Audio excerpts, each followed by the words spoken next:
الحمد لله وحده والصلاة والسلام على من لا نبي بعده أما بعد فأعوذ بالله من الشيطان الرجيم بسم الله الرحمن الرحيم إنا نحن نزلنا الذكر وإنا له لحافظون عن علي رضي الله تعالى عنه قال رسول الله صلى الله عليه وسلم من قال به صدق ومن عمل به أجر ومن حكم به عدل ومن دعا إليه هدي إلى صراط مستقيم رواه الإمام الهمام الترمذي في جامعه صدق الله العظيم وبلغنا رسوله النبي الأمي الكريم ونحن على ذلك لمن الشاهدين والشاكرين والحمد لله رب العالمین۔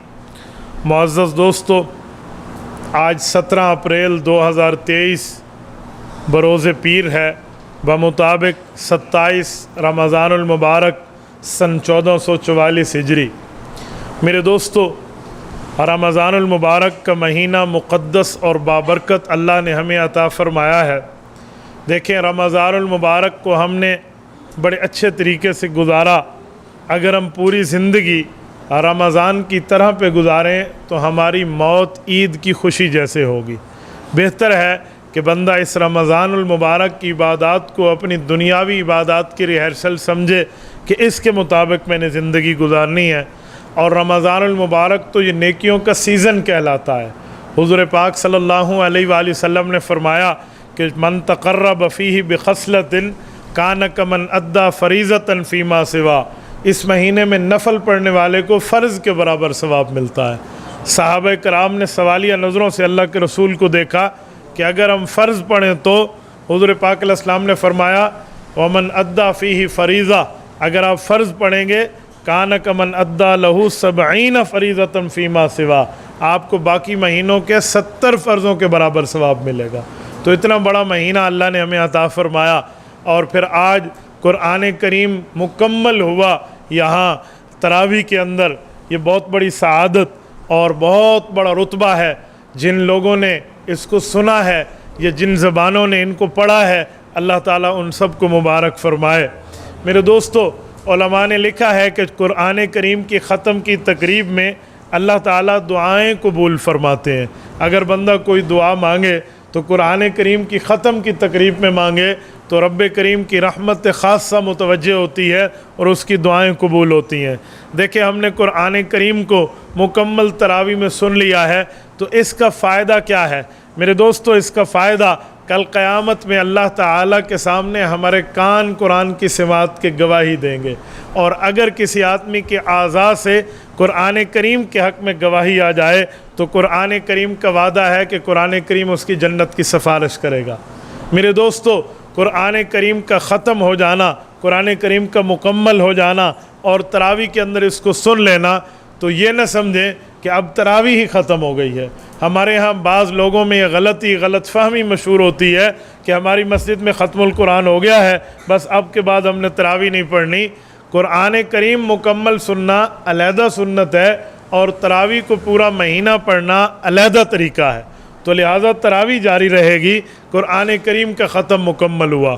اور میرے دوستو، نبی پاک صلی اللہ علیہ وآلہ وسلم پر اللہ تعالیٰ نے جو اس کلام اللہ کو نازل فرمایا ہے، حضور اقدس صلی اللہ علیہ وسلم نے اپنے سینے میں اس کلام اللہ کو جمع فرمایا، تو اس کے لیے وہ ترتیب نہیں ہے جو پچھلی کتابوں کے ساتھ تھی۔ مثلاً جو پچھلی کتابیں ہیں، تورات ہے، زبور ہے، انجیل ہے، صحائف ہیں، اس طرح کی کتابیں جو اللہ تعالیٰ نے نازل کی، ان کا معاملہ نزول کا کچھ اور تھا۔ قرآن کریم نازل ہوا، اس کی ترتیب مزید کچھ اور بدل گئی۔ وہ کیا؟ ان کتابوں کو جب اللہ پاک نے نازل کیا تو اللہ تعالیٰ نے وقت کے نبی کو بلایا۔ حضرت موسیٰ علیہ السلام آئے اور کوہ طور پر 40 راتوں کا اعتکاف کرایا۔ اس کے بعد انہیں 300 تختیوں میں لکھی ہوئی تورات عطا کی گئی۔ معبد خانے میں حضرت عیسیٰ علیہ السلام کو بلایا گیا، حضرت عیسیٰ علیہ السلام نے آ کے عبادت کی تو انجیل ملی۔ اسی طرح عبادت گاہ میں حضرت داؤد علیہ السلام کی عبادت کا چلہ پورا ہوا، تب جا کر زبور ملی ہے۔ قرآن کریم کا معاملہ ایسا نہیں ہے کلام اللہ کے لیے حضور کو نہیں بلایا گیا، بلکہ کلام اللہ کو حضور کے پیچھے پیچھے بھیجا گیا۔ جہاں آپ کے اور میرے پاک پیغمبر جاتے، کلام اللہ وہیں جبرائیل لے کر جاتے۔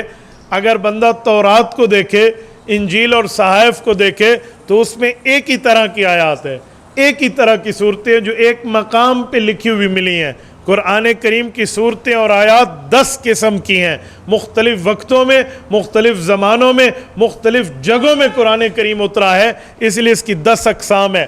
علماء نے لکھا ہے کچھ صورتوں کے الفاظ یقظانی ہیں، کچھ نومی ہیں، کچھ لیلی ہیں، کچھ نہاری ہیں، کچھ سماوی ہیں، کچھ ارضی ہیں، کچھ فضائی ہیں۔ اسی طرح قرآن کریم کی کچھ شتائی ہیں، کچھ صیفی اور کچھ مکی ہیں اور کوئی مدنی ہیں۔ یہ 10 قسم کی آیات ہیں۔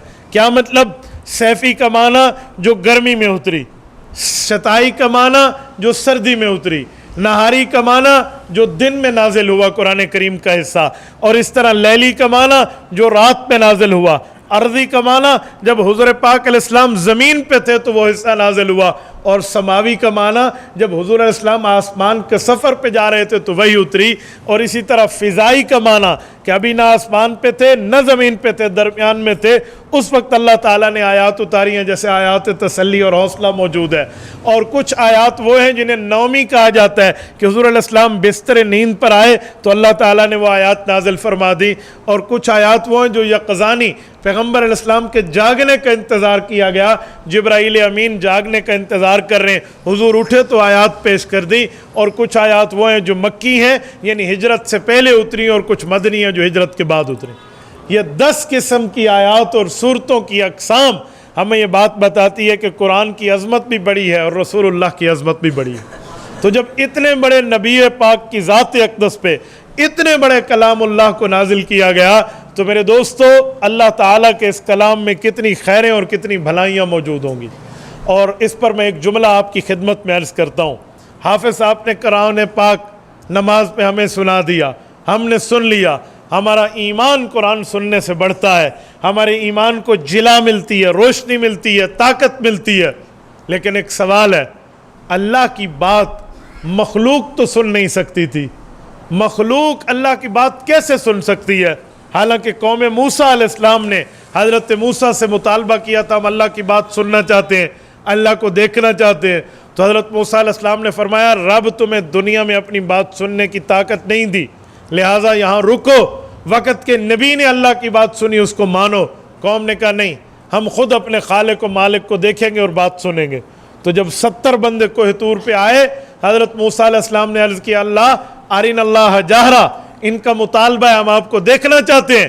تو رب نے فرمایا لن ترانی، ہرگز نہیں دیکھ سکتے۔ کہا اللہ ان کی خواہش ہے، 70,000 بندوں کا مطالبہ ہے، 70 بندے ان کو نمائندہ بن کے آئے ہیں، ایک ایک بندہ 1,000 کو ریپرزینٹ کر رہا ہے، تو یہ چاہتے ہیں کہ ہمیں آپ کو دیکھیں۔ رب نے فرمایا اچھا اس پہاڑ کو دیکھیں، انظر الی الجبل، انہیں کہو اس پہاڑ کو دیکھو، میں اس پہ اپنی تجلی نازل کروں گا، ان استقر مکانہ، یہ اپنی جگہ پہ قائم رہ گیا نا پہاڑ، تو ان نے مجھے دیکھ لیا۔ تو وہ کہتے ہیں حضرت موسیٰ علیہ السلام سمیت قوم نے اس پہاڑ کو دیکھنا شروع کیا، اللہ تعالیٰ کی تجلی نازل ہوئی۔ حضرت موسیٰ علیہ السلام کے لیے قرآن کہتے ہیں وَخَرَّ مُوسَىٰ صَعِقًا، حضرت موسیٰ علیہ السلام بے ہوش ہو گئے اور قوم ساری کی ساری مر گئی۔ بے ہوش زندہ ہوتا ہے، جب ہوش آیا حضرت موسیٰ علیہ السلام اٹھے، عرض کیا میرے مولا ان کی غلطی کی معافی میں مانگتا ہوں، لیکن انہیں دوبارہ زندگی دے دے۔ اللہ باوجود ہے کہ دلوں کے راز جانتے ہیں، پر حضرت موسیٰ سے پوچھا کہ آپ ان کی دوبارہ زندگی کیوں مانگتے ہیں؟ ان کو تو اپنے کیے کی سزا ملی۔ کہ میرے اللہ جو ان کے پیچھے قوم بیٹھی ہے جن کی نمائندگی کر کے آئے تھے، اب جب ان کو پتہ چلے گا بندے مر گئے تو بات تو وہی ٹھہری ہوگی کہ انہوں نے تو اللہ کو دیکھا ہی نہیں ہے، ان نے 70 بندے اور بھیج دینے ہیں، یہ اگر زندہ ہو جائیں گے تو جا کر اپنا آنکھوں دیکھا حال سنائیں گے، کارگزاری بتائیں گے۔ اللہ نے زندگی دے دی۔ قرآن کریم کہتا ہے حضرت موسیٰ علیہ السلام لے کر چلے اور ان کو بتایا اور قوم مطمئن ہوئی۔ میری بات کا مطلب اللہ کا کلام تو اتنا جلالی ہے، اس کو سننے والا جل جائے گا اگر غیر نبی ہو تو۔ آپ اور ہم ختم نبوت پہ ایمان رکھتے ہیں، حضور پاک کے بعد نیا نبی نہیں آنا، تو پھر ہم اللہ کا کلام سنتے ہیں، ہمیں تو تکلیف نہیں ہوتی۔ کیا مسئلہ ہے؟ نہ ہمارے جسم جلتا ہے، نہ حافظ قرآن جس کے سینے میں، جس کے دل میں قرآن موجود ہے، نہ اس کے دل کو تکلیف ہے۔ وجہ کیا ہے؟ میرے دوستو کلام اللہ میں رسول اللہ وجہ ہے، رسول پاک صلی اللہ علیہ وسلم کی ذات وجہ ہے۔ کیا مطلب؟ اگر قرآن ڈائریکٹ آتا تو قرآن پاک میں پہاڑ بھی رضا رضا ہو جاتے، تو قرآن ڈائریکٹ نہیں آیا، قرآن حضور کے سینے سے گزر کے آیا، انڈائریکٹ آیا ہے، بالواسطہ مصطفیٰ آیا ہے، رسول اللہ صلی اللہ علیہ وسلم کے دل سے گزر کے آیا ہے۔ تو اللہ کا کلام جلالی ہے، اس میں شک کوئی نہیں ہے، لیکن حضور کا سینہ جمالی ہے نا، جلالی کلام جمالی سینے سے گزرا تو اس کی گرمی اس کے سکون میں کنورٹ ہو گئی ہے۔ آج ہم سن رہے ہیں، آج ہم پڑھ رہے ہیں، کلام اللہ ہمارے کانوں میں سماعت میں آ رہا ہے، ہمیں تکلیف نہیں ہوتی، اس کی وجہ آپ کے اور میرے پاک پیغمبر کے دل اقدس کی قربانی ہے۔ میں مثال دوں تو شاید آپ بات سمجھیں۔ دیکھیں ہم لوگ یہاں بیٹھے ہیں، اگر ہمیں ٹھنڈک چاہیے تو اے سی چلے گا، جب اے سی چل رہا ہے تو ٹھنڈک آ رہی ہے، کولنگ مل رہی ہے، تو اے سی کو چلانے میں کون سا عنصر کار فرما ہے؟ کہتے ہیں پیچھے الیکٹرکسٹی ہے، لائٹ ہے، بجلی ہے، تو بجلی کی وجہ سے اے سی چلا ہے، کولنگ ملی ہے، ٹھنڈک ملی ہے، حالانکہ بجلی تو گرم ہے، کسی کو کرنٹ لگے تو وہ برف تو نہیں بنتا، وہ تو جل جاتا ہے، اس کا معنی ہے بجلی گرم ہے۔ تو جب بجلی گرم ہے تو اے سی میں ٹھنڈک کیوں آ رہی ہے؟ یہ تو ہیٹر بن جاتا۔ کہتے ہیں بجلی گرم ضرور ہے، لیکن وہ بجلی کے لیے یہاں کمپریسر لگا ہوا ہے جو اس کی گرمی کو اس کی ٹھنڈک میں کنورٹ کر دیتا۔ میرے دوستو کلام الہی، وحی خداوندی، اللہ کا کلام قرآن جلالی ہے، اس میں صفت جلال ہے، لیکن میرے مصطفیٰ کا سینہ جمالی ہے۔ وہ گرم کلام نرم سینے سے گزرا ہے، آج ہم سنتے ہیں، ہمیں سکون ملتا ہے، ہمارے ایمان کو روشنی ملتی ہے۔ تو اس میں واسطہ حضور پاک صلی اللہ علیہ وسلم کی ذات اقدس کا ہے کہ قرآن کریم کی گرمی کو نرمی میں، قرآن کی حرارت کو برودت میں بدلا ہے تو مصطفیٰ صلی اللہ علیہ وسلم کے سینے نے بدلا۔ تو ہمارے اوپر جیسے کلام اللہ کا حق ہے ویسے رسول اللہ کا حق ہے۔ رسول خدا صلی اللہ علیہ وسلم نے قربانی دی ہے، بلکہ اس قربانی پر ایک حدیث آتی ہے، جی ہاں یہ مسند احمد میں حدیث ہے، حضرت ابو بکر صدیق رضی اللہ تعالیٰ عنہ کو رسول پاک صلی اللہ علیہ وسلم نے فرمایا تھا، یا ابا بکر شیبتنی ہود و اخواتہا، سورت ہود اور اس جیسی صورتیں اتری جس میں قیامت کا ذکر، آخرت کا ذکر، قبر کا ذکر، عذاب کا ذکر، تکلیف کا ذکر، جہنم دوزخ اور آگ کا ذکر، کہ اس میں امتی جائیں گے جو گناہگار یا کفار ہوں گے۔ تو فرمایا ان جیسی آیات کے اترنے نے تیرے نبی کے، حضور فرما رہے ہیں ابو بکر کو، تیرے نبی کی جوانی کو بڑھاپے میں بدل دیا۔ شیبتنی ہود و اخواتہا، اس حدیث پہ اوپر ذرا ہم غور کریں، تھوڑی اس پر ڈیپلی نظر رکھیں، گہرائی میں اتر کے سوچیں کیا فرمایا جا رہا ہے۔ میں مثال دیتا ہوں، جیسے کوئی والد ہو، اس کی زندگی کی شام ہو رہی ہو، وہ اپنی اولاد کو بلائے، میرا بیٹا یہ میں نے گھر بنایا، یہ میں نے مال و دولت تمہارے لیے اکٹھی کی، یہ کاروبار رکھے، میں نے بڑی محنت کی ہے، بڑی کوشش کی ہے، میں نے دن رات نہیں دیکھا، سردی گرمی نہیں دیکھی، تمہاری راحت کے لیے، تمہارے سکون کے لیے، تمہارے فیوچر کو برائٹ کرنے کے لیے میں نے اتنی تگ و دو کی ہے، اب تم اس مال کی حفاظت کرنا، میں دنیا سے جا رہا ہوں۔ کہتے ہیں عقل مند بیٹا اور باپ کا فرما بردار بیٹا ہوگا تو وہ والد کی اس محنت کی قدر کرے گا، ورنہ کیا اس نے ضائع کر دینا۔ نبی پاک علیہ السلام نے بھی ہمیں یہی فرمایا کہ لوگوں یہ کلام اللہ پہاڑ پہ آتا تو پہاڑ ریزہ ریزہ ہو جاتا، اتنے جلالی کلام کو میں نے اپنے جمالی سینے میں برداشت کیا ہے، اس پر میری محنت، مجھے تکلیف کا سامنا کرنا پڑا، مجھے اس پر ہمت کے ساتھ کام لینا پڑا، حتیٰ کہ میری جوانی بڑھاپے میں بدل گئی ہے، تم اس قرآن کریم کی حفاظت کر لینا۔ یہ حضور پاک علیہ السلام اپنا درد دل رکھ رہے ہیں ہمارے سامنے۔ نبی پاک صلی اللہ علیہ وسلم آپ کے اور میرے سامنے اس کلام اللہ کی اہمیت بتا رہے ہیں کہ کلام اللہ کی اہمیت یہ ہے۔ میرے دوستو قرآن کریم صرف رمضان میں نہیں ہے کہ ہم رمضان میں پڑھ لیتے ہیں، کلام خدا روزانہ کی تلاوت کے لیے، روزانہ کی بنیاد پہ تلاوت ہے۔ اور سنیں، کچھ دوست کہتے ہیں کہ سمجھ کے قرآن پڑھو تو فائدہ ہے، بغیر سمجھے خالی لفظ پڑھ لو کوئی فائدہ نہیں ہے۔ نہ بابا، ایسی بات نہیں ہے، قرآن کریم میں موجود ہے، یتلو علیہم آیاتہ ویزکیہم ویعلمہم الکتاب والحکمہ۔ اس آیت میں اللہ تعالیٰ نے 4 باتیں ارشاد فرمائی ہیں۔ پہلی بات کہ نبی پاک کی 4 ڈیوٹیاں تمہیں بتا رہا ہوں۔ نمبر 1، حضور قرآن کے لفظ پڑھ کے سنائیں گے۔ نمبر 2 تمہارے دلوں کو پاک کریں گے، نمبر 3 کلام اللہ کی تفسیر اور ترجمہ سمجھائیں گے، نمبر 4 اس کے ساتھ حدیث پاک کی تشریح ساتھ پیش کریں گے۔ یہ 4 ڈیوٹیاں نبوت کی ہیں جو اللہ نے قرآن میں بیان کی۔ تو پہلی ڈیوٹی کیا ہے؟ بغیر سمجھ آئے تب بھی بندہ پڑھے تو تلاوت ہوتی ہے، اور تلاوت پہ بھی اجر ہے۔ یہ نہ کہیں کہ ہم سمجھ کے پڑھیں ہمیں تب اجر ہے، سمجھ کے پڑھیں تو سونے پہ سہاگا ہے، لیکن اگر کوئی خالی قرآن کریم کے الفاظ پڑھ لیتا ہے، تلاوت کر لیتا ہے، تب بھی اس کو اجر ہے، تب بھی اس کو ثواب ہے، تب بھی اس کے لیے جو ہے نا کیا کہتے ہیں ذخیرہ آخرت میں اعمال ہیں۔ میں اس کے سمجھانے کے لیے حضرت علی المرتضیٰ رضی اللہ تعالیٰ عنہ کا ایک قول پیش کرتا ہوں۔ حضرت علی المرتضیٰ سے کسی کی بات چل رہی تھی تو حضرت علی فرمانے لگے میں اپنے اللہ سے بھی بات کرتا ہوں اور ہمارے اللہ ہم سے بھی بات کرتے ہیں۔ تو لوگوں نے کہا علی ہم اس بات کو سمجھے نہیں ہیں۔ سیدنا علی رضی اللہ تعالیٰ نے اس کی تشریح فرمایا کہ جب میں چاہتا ہوں میں اللہ سے بات کروں تو میں نماز پڑھنے لگ جاتا ہوں، کیونکہ نماز میں مومن اپنے خدا سے بات کر رہا ہوتا ہے، اور جب میں چاہتا ہوں ہمارا اللہ ہم سے بات کرے تو میں قرآن کی تلاوت شروع کر لیتا ہوں۔ قرآن کریم کی تلاوت یہ اللہ تعالیٰ کی ہم سے بات ہے، اللہ تعالیٰ کا ہمارے ساتھ ایک تعلق ہے۔ اور میرے دوستو کلام خدا میں اثر ہے، واللہ العظیم ایک بندہ اپنے دل کے برتن کو صاف کر کے آئے، وہ ایک آیت سن لے، اللہ کی قسم بندے کی زندگی بدلنے کے لیے کافی ہے۔ میں آپ کو اس پر ایک مثال بھی سناتا ہوں، ایک واقعہ بھی سناتا ہوں۔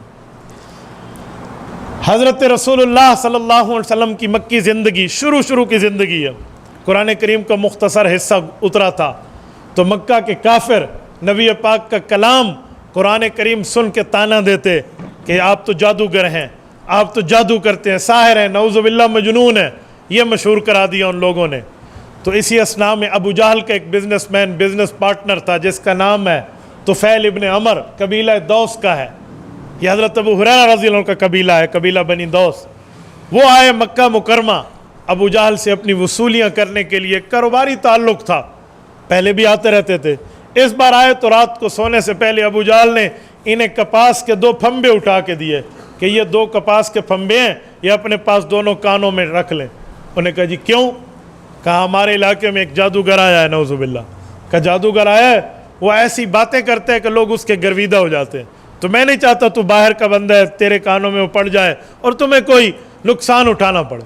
یہ پریشان ہو گئے، انہوں نے پھمبے کانوں کے اندر ڈال دیے کپاس کے، اور رات کا ایک وقت گزرا، جب سونے لگے تو طفیل کہتے ہیں میں نے اپنے دل سے کہا، بلکہ دل نے مجھے کہا، ہوئے طفیل عقل مند بندہ ہے، کانوں میں روئی ڈال کے سونا کوئی حل ہے؟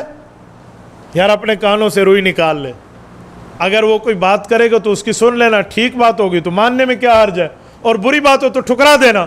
اور طفیل کہتے ہیں میں نے خود کو کہا تو شاعر ہے، تو پڑھا لکھا ہے، تو بڑے بڑے بادشاہوں کے پاس اپنی قوم کو نمائندگی کرنے کے لیے ان کے پاس جاتا ہے، تو لہٰذا یہ کام چھوڑ دے۔ ان نے کان سے نکال دیا۔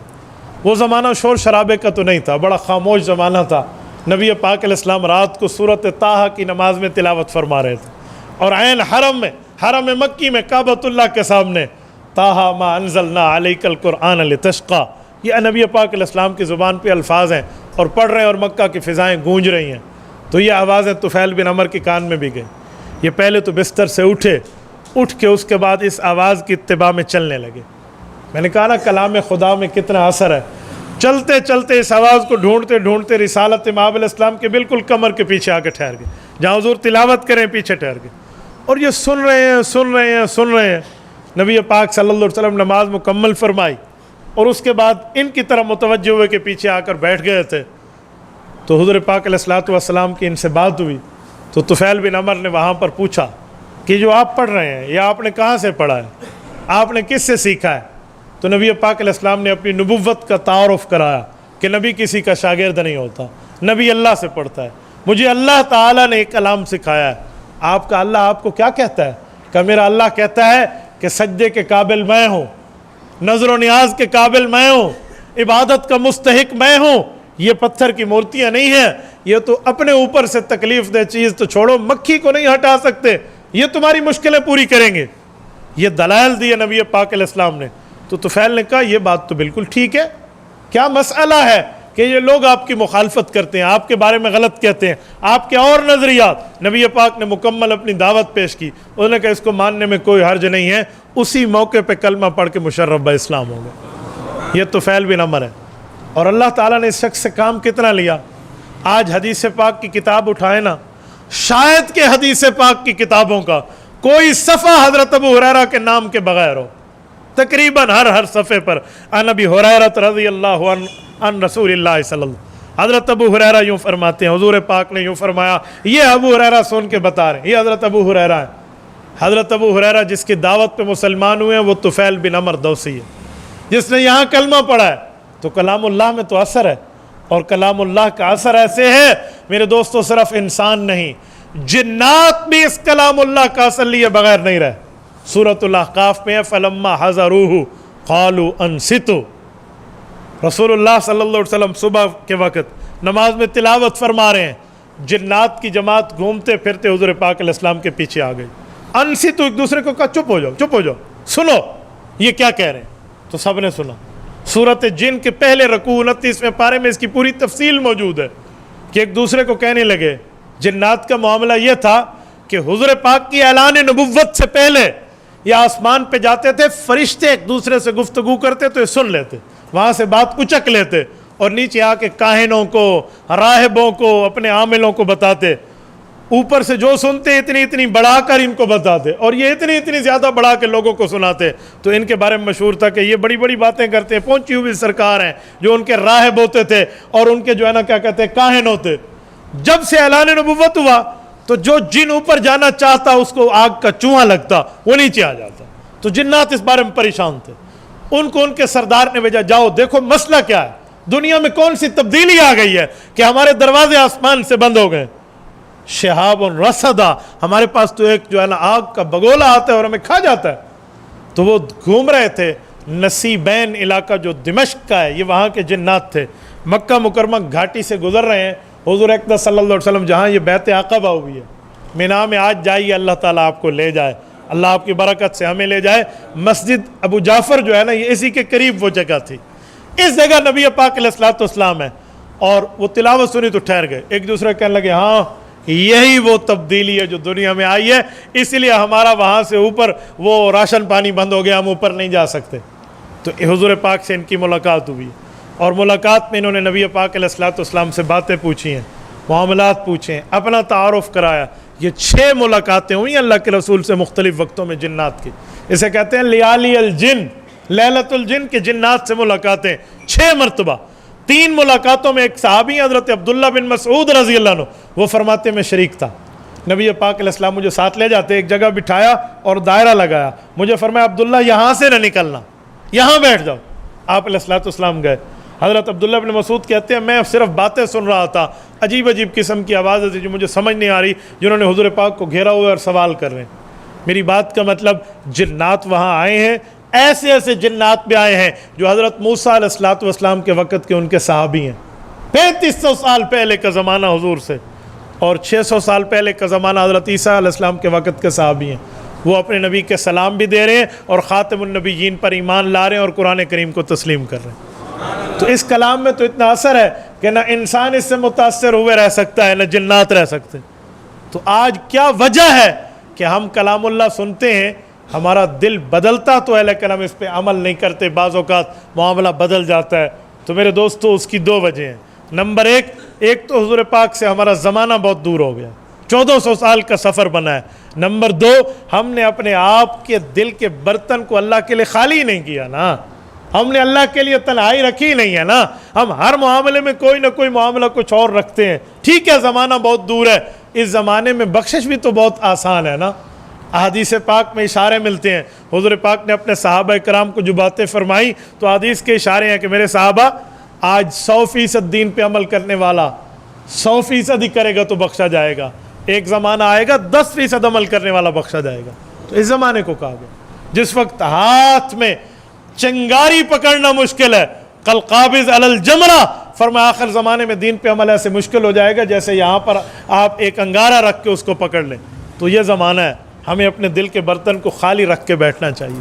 کلام اللہ، کل رسول اللہ، حدیث پاک، آیات، یہ سنتے وقت بندہ نہ اپنی قومیتوں کو سامنے لائے، نہ اپنی اناؤں کو سامنے لائے، نہ اپنی ترجیحات کو سامنے لائے، نہ اپنے معاملات کو سامنے لائے، بس جو اللہ نے فرما دیا، رسول اللہ نے فرما دیا، اسی میں نہیں جاتے۔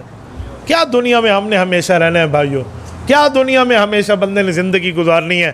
تو اس کے اوپر بندہ جھک جائے کہ ایک نہ ایک دن تو بندے نے دنیا سے رخصت ہونا ہے، ایک نہ ایک دن تو بندے نے فوت ہو جانا ہے، تو ہم کس طرح کلام اللہ کے اثر نہیں لیتے؟ یہ ہو نہیں سکتا۔ اور پھر ایک جملہ کہتا ہوں، آج رمضان المبارک کی 27ویں ہے، ذرا آپ اور ہم اپنے علاقوں پہ غور کریں، اپنے خاندان میں غور کریں، اپنے محلے میں غور کریں۔ کتنے ہمارے دوست تھے جو پچھلے سال 27 ہمارے ساتھ اس دنیا میں تھے، آج وہ قبر کی پاداش میں سو چکے۔ تو ہم لکھوا کے تو نہیں لائے، ہم نے ہمیشہ رہنا، ہم لکھوا کے تو نہیں لائے۔ میرے دوستو، ایک نہ ایک وقت زندگی ختم ہو جائے گی، نہیں معلوم اگلا رمضان نصیب ہو یا نہ ہو، تو لہٰذا اللہ کے سامنے جھک جانا چاہیے، رب کریم سے معافی مانگ لینی چاہیے، اور کلام اللہ کا جو حقوق کا معاملہ ہے وہ ہم ادا کریں۔ کیا حقوق ہیں؟ کلام اللہ کو پڑھیں، اس کو سمجھیں، اس کے مطابق عمل کریں، رسول اللہ صلی اللہ علیہ وسلم کی تعلیمات کو اپنائیں۔ کیوں؟ کل قیامت میں اگر ہم نے رسول اللہ صلی اللہ علیہ وسلم کا سامنا کیا اور اللہ کے رسول نے یہ بات کر دی کہ میری جوانی تو بڑھاپے میں بدلی، اس کلام اللہ کو تم تک پہنچانے کے لیے تم نے کیا کیا؟ کیا جواب دیں گے؟ کیا ہمارے پاس جواب ہے؟ اگر ہمارے پاس جواب ہے تو ہم شکر کریں، پھر ہماری زندگی ٹھیک ہے، اور اگر جواب نہیں ہے تو پھر اس پہ فکر کرنا چاہیے، اس پہ فکر ہونی چاہیے کہ رسالت مآب علیہ السلام کو قیامت میں منہ کیا دکھائیں گے، رسول اللہ صلی اللہ علیہ وسلم کو کیا بتائیں گے، نبی پاک علیہ السلام کے سامنے اپنی زندگی کو پروف کیسے کر پائیں گے کہ یہ کام ایسے کیا۔ آج دنیا کچھ کہتی ہے، لوگ کچھ کہتے ہیں، اللہ والے فرماتے ہیں، بڑا پیارا جملہ خانقاہی آپ کو سنا رہا ہوں، وہ کہتے ہیں کوئی کام کرو نا، دنیا آپ کے خلاف بولے، آپ اس کو نہ دیکھو، یہ دیکھو کہ یہ جو میں عمل کر رہا ہوں، اگر مجھے اللہ کے دربار میں کھڑا کر دیا جائے، اللہ جو دلوں کے بھید خوب جانتا ہے وہ مجھ سے پوچھے اور میں وہاں جواب دینے کی پوزیشن میں ہوں گا کہ اپنی بات کو پروف کر پاؤں تو کر لو، پھر کسی کی باتوں کی پرواہ نہ کرنا، اور اگر آپ وہاں پروف نہیں کر پاتے تو اس کو چھوڑ دو، چاہے کوئی بولے یا نہ بولے۔ میرے دوستو، زندگی ختم ہو جائے گی، ہمیں نہیں پتہ زندگی کے معاملات کتنے ہیں۔ میں اس پر ایک بات آپ کو سناتا ہوں۔ ایک شخص نے خواب دیکھا، اور خواب میں اس نے بڑا عجیب خواب دیکھا، تو معبر وقت کے پاس جا کر تعبیر پوچھی۔ تو خواب کیا تھا؟ انہوں نے کہا جی میں دیکھتا ہوں کہ میں دوڑ رہا ہوں، دوڑتے دوڑتے تھک جاتا ہوں، لیکن پیچھے دیکھتا ہوں تو جس کی وجہ سے دوڑ رہا ہوں وہ میرے قریب ہے۔ کیا معنی؟ ایک درندہ، چرندہ، جنگل کا بادشاہ شیر میرے پیچھے دوڑتے ہوئے آ رہا، اور قریب ہے کہ مجھے اچک لے اور مجھے چیر پاڑ کے کھا جائے۔ تو چیر پھاڑ لے گا، مجھے تو کچھ بھی نہیں ہوگا، مجھ سے تو کچھ ہو نہیں پائے گا، اس لیے میں دوڑ رہا ہوں۔ تو جب میں بے بس ہوا کہ اب میں اس سے بچ نہیں سکتا، کوئی میں پلان بی کروں، کوئی اور ترتیب رکھوں، تو کہتے ہیں میں نے دیکھا ایک جگہ کنواں تھا، تو میں نے اس کنویں میں چھلانگ لگا لی کہ اندر تو نہیں جاؤں گا، درخت کی شاخیں اس پر جو ہے نا کیا کہتے ہیں لٹکی ہوئی ہیں، اس کو پکڑ لوں گا۔ تو کہتے ہیں درخت کی شاخیں پکڑ کے میں کنویں میں لٹک گیا کہ وہ جانور تو حملہ آور میرے اوپر نہیں ہوگا نا، تو جانور آ کے اس کنویں کے اوپر ٹھہر گیا۔ تو کہتے ہیں میں درخت کی شاخیں پکڑ کے کوئی سکون کا سانس لیا کہ شکر ہے بچا ہو گیا میرا، کوئی بچ گیا میں۔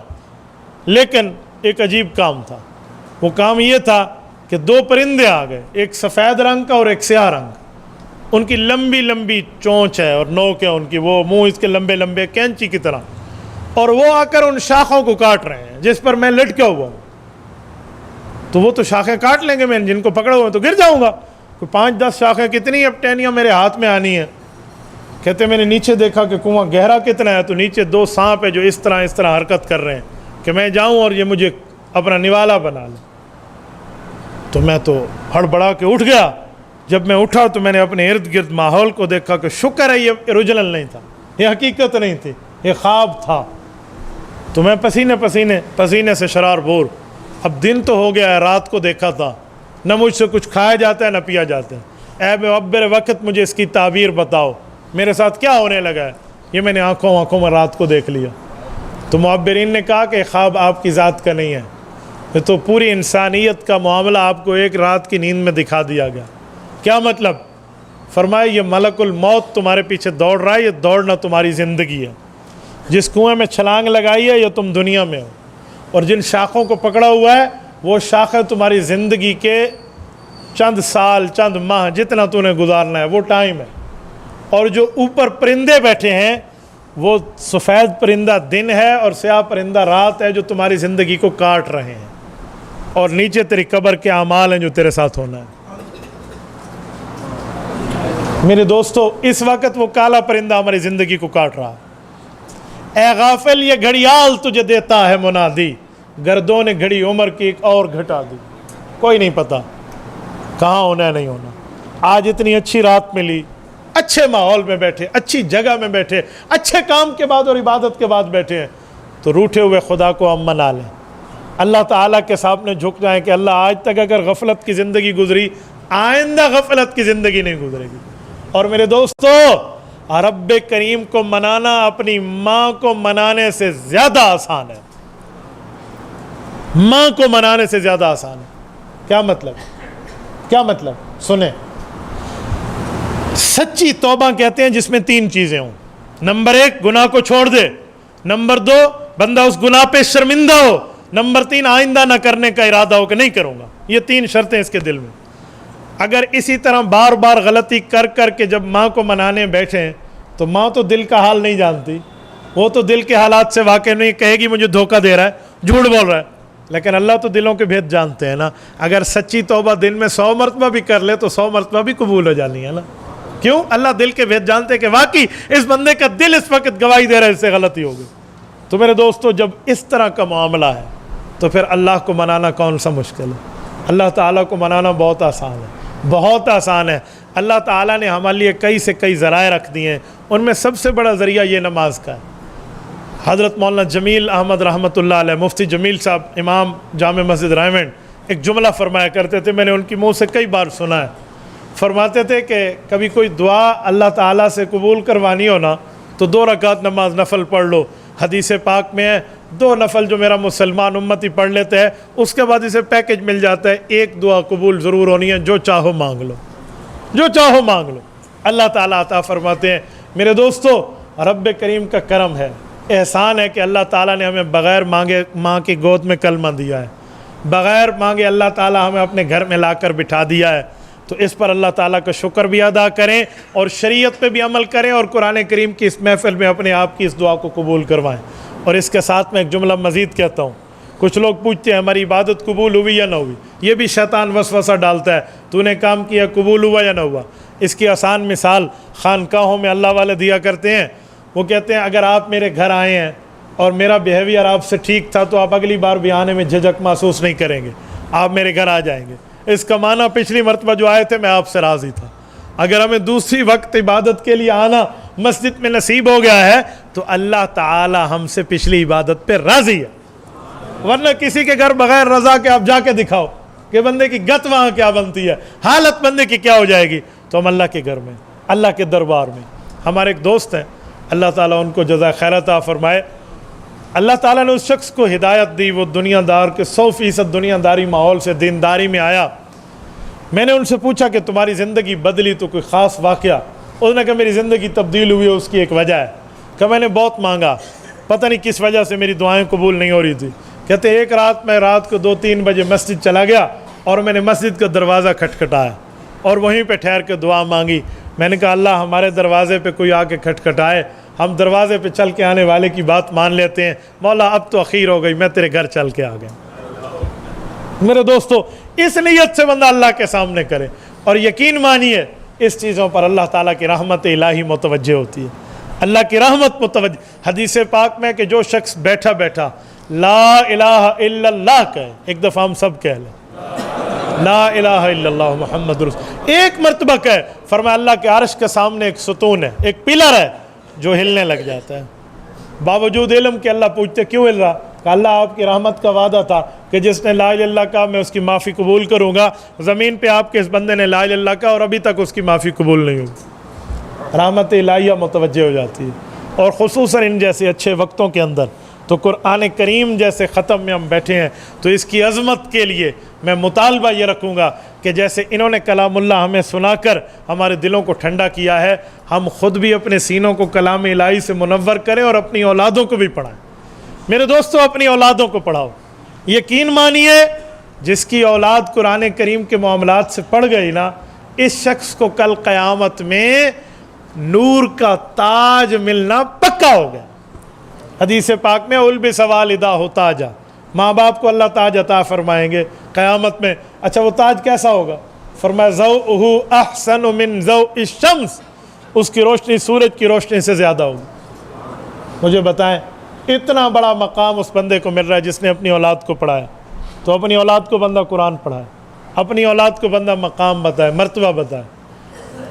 وہ کہتے ہیں اورنگزیب عالمگیر بادشاہ وقت تھا، بیٹے نے حفظ کیا قرآن کریم کا، تو یہ اپنے والد یعنی اپنے بیٹے کے دادا اپنے ابا کے پاس اورنگزیب عالمگیر حاضر ہوا، نے کہا ابا جان آپ کو مبارک ہو، آپ کے پوتے نے قرآن حفظ کر لیا ہے۔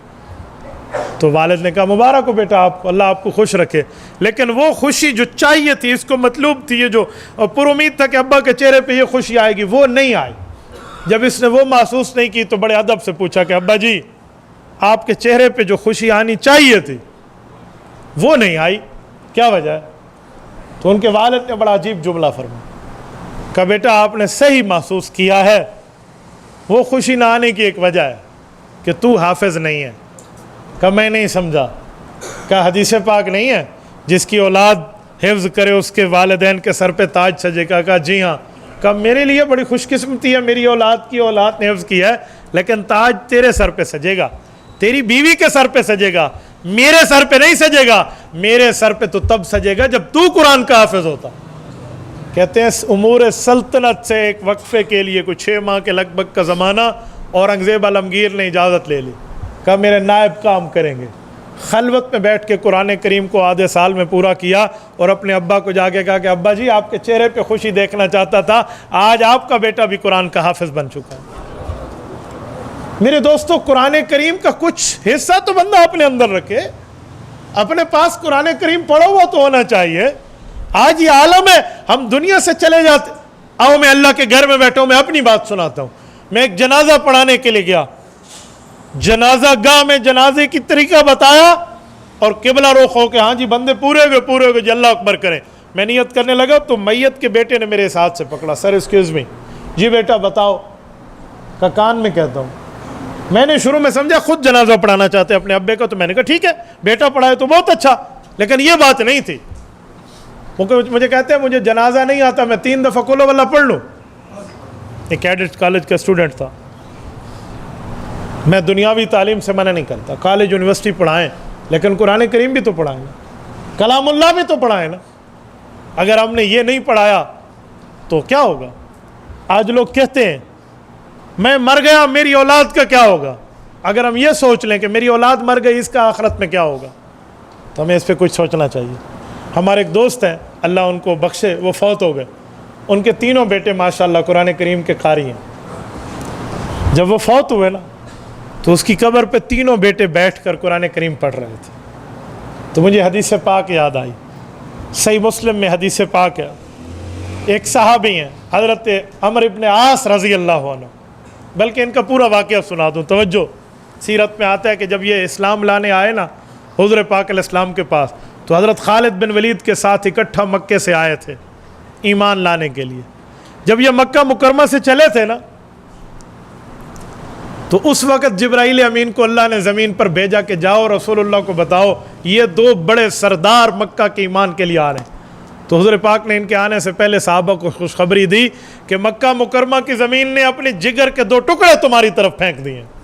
یہ دونوں آئے، جب یہ پہنچے کہا یا رسول اللہ ہم جنگیں لڑ کے بھی اس نتیجے پہ پہنچے کہ اسلام کے علاوہ ہمارا اور کوئی ٹھکانہ نہیں، ہمیں مسلمان ہو جانا چاہیے۔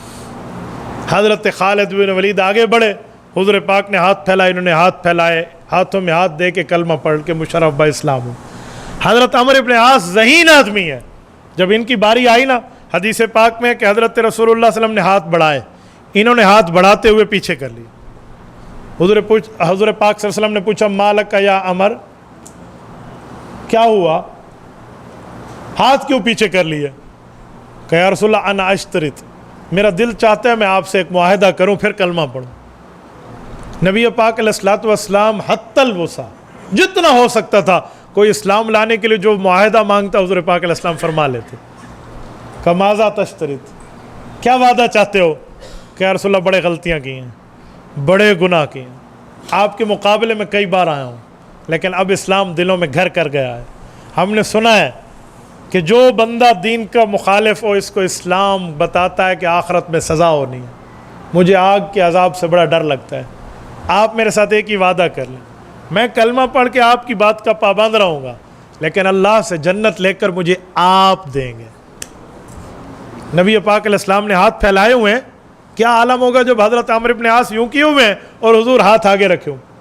حضور نے فرمایا عمر میں تو یہ وعدہ کرتا ہوں الاسلام یہدم ما کان قبلہ، ایک مرتبہ اسلام لانے کے بعد پچھلے سارے گناہ رب معاف فرما دیتے ہیں، آؤ تیرا میرا وعدہ ہو گیا۔ حضرت عمر نے ہاتھ بڑھایا اور کلمہ پڑھ کے مشرف اسلام ہوئے۔ یہ صحابی جب فوت ہوئے ہیں نا، صحیح مسلم میں حدیث ہے، ان کے بیٹے سارے قرآن کے عالم اور حافظ تھے، تو اپنے بیٹوں کو ایک بات کی کہ بیٹا دنیا میں میرے ساتھ بیٹھتے تھے نا تمہارا ہمارا ایک انس تھا، تو مجھے یتیم مسکین نہ چھوڑ جانا قبر میں۔ کا کیا مطلب؟ کہ مجھے قبر میں دفن کیا اور آپ گئے؟ جی نہیں، میری قبر پہ بیٹھنا، قرآن پڑھنا، جب اس پر پانی ڈال دی جائے مٹی برابر ہو تو بیٹھے رہنا۔ کہ ابو کتنے ٹائم بیٹھیں؟ کہ حتیٰ ینحضر الجذور، یہاں تک کہ کوئی اونٹ ذبح کرنے والا اونٹ ذبح کرے، اس کا گوشت اچھا کر کے بنائے، پھر اسے تقسیم کر دے۔ جتنا یہ ٹائم ہے نا اتنا ٹائم کم از کم بیٹھ جانا۔ علماء لکھتے ہیں یہ سورۃ البقرہ مکمل پڑھنے جتنا وقت ہے، کہ جو سورۃ البقرہ مکمل پڑھ لینا اتنے میں اونٹ ذبح ہو کے تقسیم ہو جاتے ہیں، اگر آرام سے ترتیل اور تجوید کے ساتھ پڑھ لیا جائے۔ تو بیٹوں نے کہا جی بالکل ٹھیک ہے۔ تو فرمایا اس طرح میں بیٹھوں گا، اللہ کے آپ بیٹھیں گے، اللہ کے فرشتے میرے پاس آئیں گے نا، تو میں تمہارے اس انس اور پڑھائی کی وجہ سے انہیں صحیح جواب بھی تو دے پاؤں گا۔ جس نے حضور پاک سے آخرت میں جنت کا معاہدہ کیا، اسے اپنی آخرت کی اتنی فکر ہے، اور آج ہم کہاں بیٹھے ہیں۔ تو وہ جو ہمارے دوست فوت، اس کے تینوں بیٹے قرآن کے حافظ تھے، وفات کے بعد تینوں کو بٹھایا گیا قبر پہ، وہ بیٹھے اور قرآن کریم پڑھ رہے تھے۔ یقین مانیے میری آنکھوں میں ایک آنسو تو اس لیے تھے کہ ہمارا بہت اچھا دوست دنیا سے رخصت ہوئے، جدائی کا غم تھا، لیکن ایک خوشی کے آنسو بھی تھے کہ سہیل تو کیسی زندگی پا گیا، دنیا سے گیا، 3 بچے تیرے اس قبر پہ بیٹھ کے تیری قبر کو ٹھنڈا کر رہے ہیں، تیرے اس قبر کو ٹھنڈا کر رہے ہیں، اوپر بیٹھ کے کلام اللہ پڑھ رہے ہیں۔ کتنا مقام اور درجہ ہے میرے دوستو۔ اور ہم نے کیا اپنی اولاد کو تحفہ دینا ہے؟ ہم اگر قرآن کریم والا ان کو بنا کے جائیں، دینداری کی بنیاد پہ قرآن کریم پڑھا کے جائیں اور قرآن کی تعلیمات دے دیں، اللہ نہ کرے، اللہ معاف فرمائے، اگر وہ قرآن نہ بھی پڑھنے والے ہوئے نا، آپ کی اور میری بخشش تو پکی ہے نا کہ ہم نے اپنی اولاد کو ٹھیک راستے پہ لگایا۔ ہاں وہ دیندار ہوئے تو اس سے زیادہ افضل سونے پہ سہاگا ہے، لیکن ہم تو کر کے جائیں۔ تو میرے دوستو آج اللہ کے گھر میں میں کوئی وعدہ نہیں لیتا، میں صرف آپ حضرات کو ترغیب دیتے ہوئے کہتا ہوں ہم اللہ کے سامنے اپنی غلطی کی معافی مانگیں اور قرآن کریم کا یہ حق بھی دیں کہ جس پر نبی نے اپنی جوانی کو بڑھاپے تک تبدیل کرا دیا اور ہم تک کلام پہنچایا، ہم اپنی اولاد کو پڑھا کے اگلی نسلوں تک پہنچا دیں۔ ہم قرآن کریم اپنی اولاد کو پڑھائیں، اپنی اولاد کو سمجھائیں، وہ بچی ہو یا وہ بچے، وہ بیٹیاں ہوں یا وہ بیٹے ہوں، ہم قرآن کریم پڑھائیں، انہیں قرآن کی تعلیمات سے آراستہ کر دیں اور اس کے بعد ان کو اگلی نسلوں تک پڑھائیں۔ یاد رکھیں اگر مرد پڑھ گیا تو ایک فرد پڑھ گیا، لیکن عورت پڑھ گئی تو پورا گھرانہ پڑھ گیا۔ جب ماں پڑھی ہوئی ہو نا دین، وہ اپنی اولاد کو کیا سے کیا روشناس نہیں کرائے، تو ہمیں اپنی بچیوں کو بھی پڑھانا چاہیے۔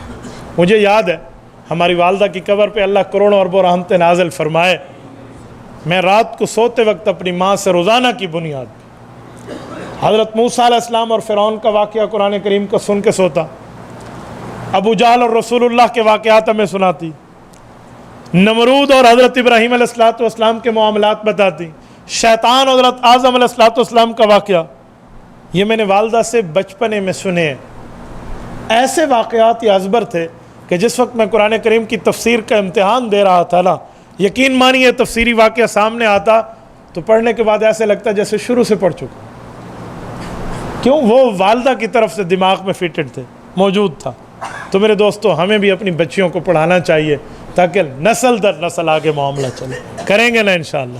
اللہ آپ کو ہمیں صراط مستقیم پہ رکھے، اللہ ہمارے اس قرآن کریم کے پڑھنے کو قبول فرمائے، کوئی کمی ہو گئی اللہ پاک پورا فرما دے، زیادتی ہو گئی اللہ پاک معاف فرما دے، اللہ ہمارے گناہوں کو بھی معاف فرمائے اور ہمیں شریعت پہ تعلیم پہ عمل کرنے والا بنے۔ ایک سوال ہے کہ حدیث پاک کی اہمیت کے بارے میں بتائیں کہ قرآن کریم کی تشریح میں حدیث پاک کتنی ضروری ہے۔ یہ بات ذہن میں رکھنی چاہیے کہ کلام خدا کی تشریح رسول خدا کی زبان سے ہوگی۔ اگر رسول اللہ صلی اللہ علیہ وسلم وضاحت فرمائیں گے تو قرآن کریم کی بات سمجھ آ پائے گی، ورنہ اپنی طرف سے ضروری نہیں ہے۔ یہ جو آج کل انکار حدیث ہے نا کہ عربی زبان سیکھ لیں اور قرآن سے خود سمجھ لیں، ایسا نہیں ہے۔ بات سمجھنی ضروری ہوتی ہے۔ بعض اوقات قرآن کے لفظ ہوتے ہیں لیکن مطلب اس کا نبی پاک بتاتے ہیں۔ مثلا صحیح بخاری میں ایک حدیث پاک کا واقعہ موجود ہے۔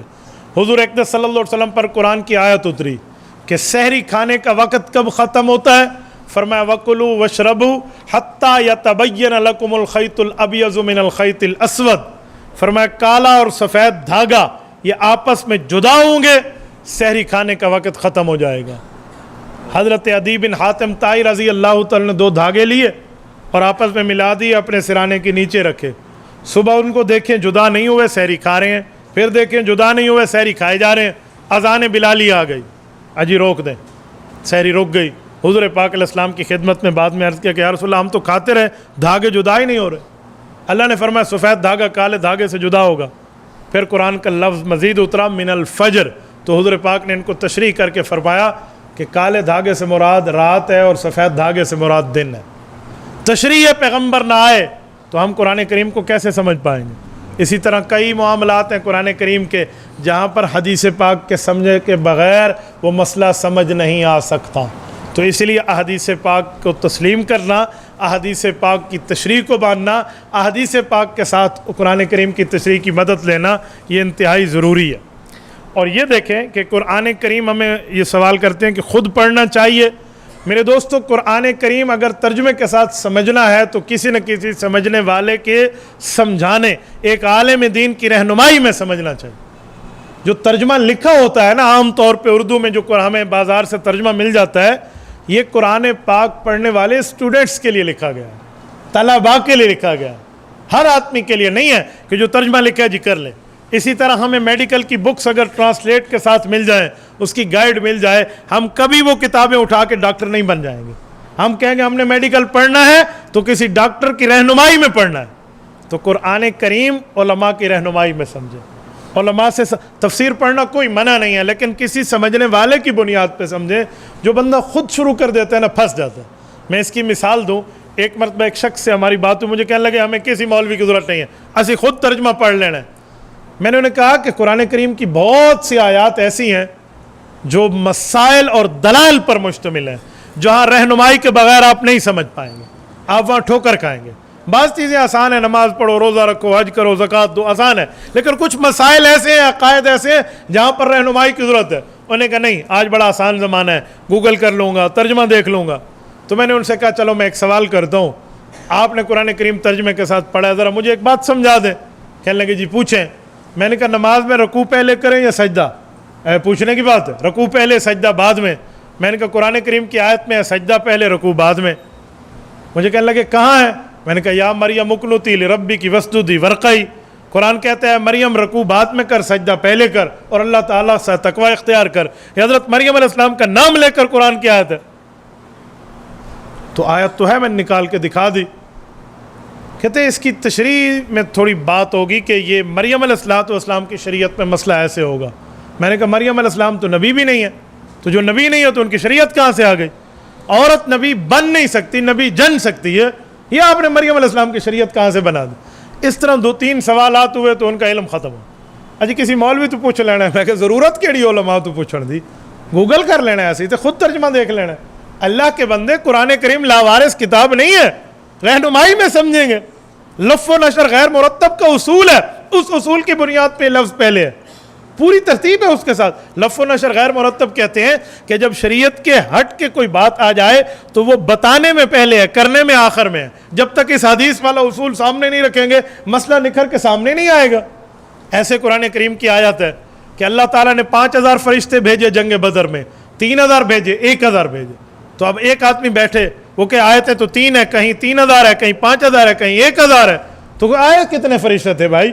1 آیت ہے، 3 آیت ہے، 5 آیت ہے۔ تو جب تک حدیث پاک کی تشریح نہیں ہوگی بندہ نہیں سمجھے گا کہ اللہ کا وعدہ تھا اگر اتنا ہوا تو 5000، وہ وعدہ پورا نہ ہو گیا تو اللہ نے پھر 3000 بھیجے تھے، اور جو 1000 تھا وہ شروع کا وعدہ تھا، پھر اس کے بعد باقی بھیجے گا۔ اس کی تشریح حدیث میں ہے، ورنہ نہیں سمجھ آئے گی۔ ایک مشہور آیت ہے وَمَا رَمَيْتَ إِذْ رَمَيْتَ وَلَكِنَّ اللَّهَ رَمَى، یہ واقعہ تب ہے جب نبی پاک صلی اللہ علیہ وسلم نے جنگ میں مٹھی بھری مٹی کی اور کافروں کی طرف پھینک دی، تو اللہ تعالیٰ کی قدرت سے وہ مٹی کافروں کی آنکھوں میں گئی، تو رب نے فرمایا جو آپ نے مارا نا وہ آپ نے نہیں مارا، وہ اللہ کی مار پڑی ہے ان کو۔ اگر یہ حدیث والا واقعہ نہ ہو کہ حضور نے مٹی کی بھری اور پھینکی، صرف آیت کو دیکھیں کہ جو آپ نے مارا وہ آپ نے نہیں مارا، اللہ نے مارا، تو وہ کیا ہے؟ کچھ پتہ ہی کوئی نہیں ہے۔ تو علماء سے احادیث پاک کی تشریح لیں گے تو سمجھ آئے گا۔ تو اس لیے قرآن کریم کو جو پڑھنا چاہتے ہیں ضرور پڑھے، لیکن رہنمائی میں پڑھے، خود سرائی میں نہ پڑھے، ورنہ کئی مسائل کھڑے ہو جائیں گے۔